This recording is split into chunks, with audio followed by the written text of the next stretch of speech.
Hi guys, and welcome to my vlog on skills versus capacities in the weight room. To start with, we will look at two athletes squatting and two athletes completing pull-ups, who will both present with limitations. One athlete will present primarily with a main skill limitation, where the second should be limited by a capacity. So looking into skills and capacities.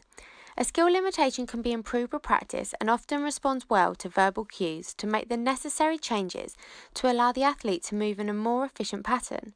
This in turn can be transferred to help enhance the athlete's performance. On the other hand, a capacity limitation is usually not helped with cues and drills, as there tends to be a musculoskeletal limitation driving the inefficient movement pattern. This could be an acute or chronic injury or limitation that can be improved, such as the athlete presenting with a reduced range of movement at a joint. However, this could be permanent. For example, if the athlete has had surgery to fuse their joints, and therefore this has become a permanent limitation.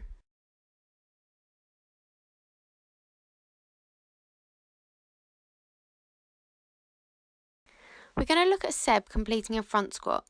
From behind, he presents with a good movement pattern, but from the side, it is easier to see that his movement is limited by a reduced skill level. When we go back from behind, we can see that he is actively pushing his knees outwards and that his right knee has a tendency to fall inwards at the bottom of his squat. Seb's movement is pretty symmetrical, and the addition of the line shows us how Seb's right knee has more change in direction than the left. As mentioned previously, Seb's skill level can be seen better from the side. In this position, we can see how Seb completes a third of his squat in a downwards movement with a high chest before he starts to move his glutes backwards. Seb stops squatting through his knees and starts to flex at the hips before continuing his squat to the bottom of his movement. At the bottom of his squat, Seb is balanced more towards the front of his foot with his chest lifted and knees in full flexion. In conclusion, Seb's limitation is his inefficient movement patterning. To try and improve the squat, Seb was given one cue. This was to drop his bottom directly downwards. From this one cue, we can see how there is an improvement with the direction of the squat, and this has allowed Seb to keep more of his body close to the centre line, which is being used to show roughly Seb's centre of mass.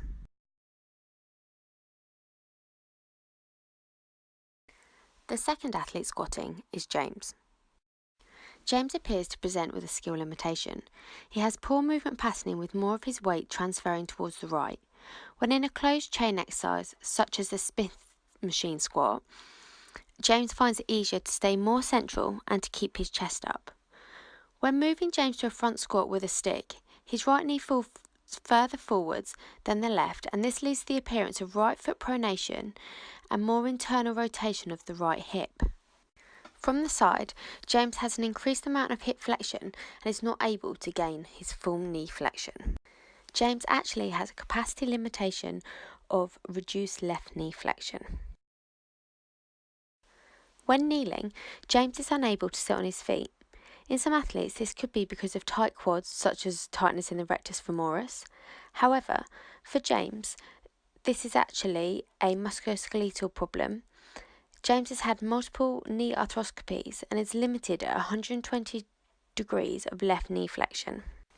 With James holding on to an object to stop his chest falling forwards with excessive hip flexion, it's very obvious that James also has a poor movement pattern. He, like Seb, needs to drop his glutes directly downwards, and James also needs to allow his knees to travel forwards over his toes. However, this is a good video to show that James is unable to gain full knee flexion at the bottom of his squat. Now we're going to look at pull-ups. So pull-ups can be completed with 3 different grips, but here we only have videos of the overhand and underhand grips. Both of these groups will train similar muscle groups. However, an overhand grip works to train the athlete's posterior chain more so than the underhand grip, which works the anterior chain strength more. Here are some videos of myself completing a pull-up.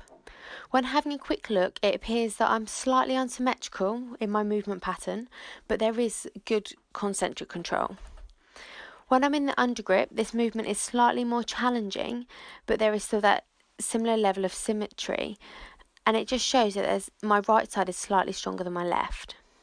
In both hand grips, the final eccentric control is not as strong, and this does result in poor control when returning into the hang position. When looking at the side, this reduced eccentric control is more obvious, and both hand grips have a swing at the top of the movement. Once again, this is more apparent with an undergrip. I appear to present with a skill limitation of reduced strength, more so in my anterior chain, and I'm aware of a dominance through my right side. However, I feel there's a greater skill limitation in my movement patterning and ability to use my lats in this skill. There's a biceps dominance within my pull-up, and this is caused by the lack of understanding in how I should be using my lats at the start of the skill and throughout the skill. When analysing my pull-up with an overgrip, you can see that I start by my movement by internally rotating my shoulders. From this position, I then use my biceps to pull myself up. This is actually showing how my anterior chain is stronger than my posterior. My poor eccentric control is then more the release of the internal rotation of my shoulders. Side on, I have a slight arched posture, which I overcorrect at the top with abdominal activation. On the descent, I will drop downwards and lose all abdominal tension at the bottom, which also adds to the reduced control. In my undergrip, it would be expected that there would be less obvious movement when activating my lats, but this should still be present. This video shows how I do initiate through my right side first, and once again I show lumbar extension, which is then overcorrected at the top of the skill, and then this is creating the swing.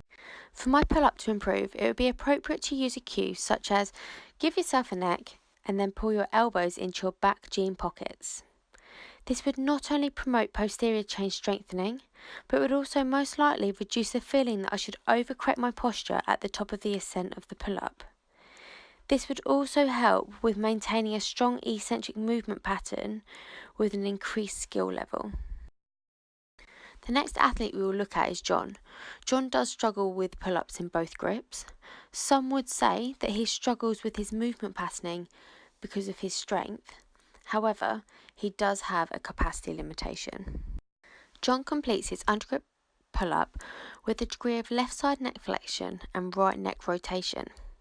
When in overgrip, his grip is much wider and John has a bias towards the right side with a greater shoulder elevation.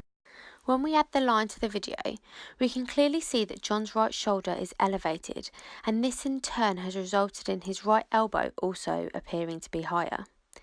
This could be because of a weakness through the right shoulder and overuse of his trapezius muscles, or in this case, is likely to be because of a reduced range of movement through John's right shoulder. Through shoulder flexion, John needs to use a slight level of thoracic extension to gain full shoulder flexion. So when we take away the thoracic extension, we can see how John's left shoulder flexion is just shy of 180 degrees. This is symmetrical through the right. However, if we look front on, John is limited into shoulder abduction through the right side. John would really benefit from a greater range of movement through this right side to be able to create at least symmetry between the two shoulders. When putting John onto an assisted pull-up machine, John is able to reduce his skill limitation of not having enough strength to fulfill the full exercise. He is also able to have a wider grip, which does reduce the need for the full shoulder abduction. However, to be able to complete a pull-up to a high standard, John would need to not only increase his strength, but would also need to increase his shoulder range of movement. To conclude, a skill limitation can be improved with cues and would respond well to drills and further skill and strength-based exercises to improve the athlete's ability and understanding. A capacity limitation is when an athlete is limited by something, such as range of movement at a joint, and this would then reduce their ability to complete a skill to the technical model. This vlog has shown both skill and capacity limitations that include poor movement patterning, insufficient strength, and limited joint range of movements.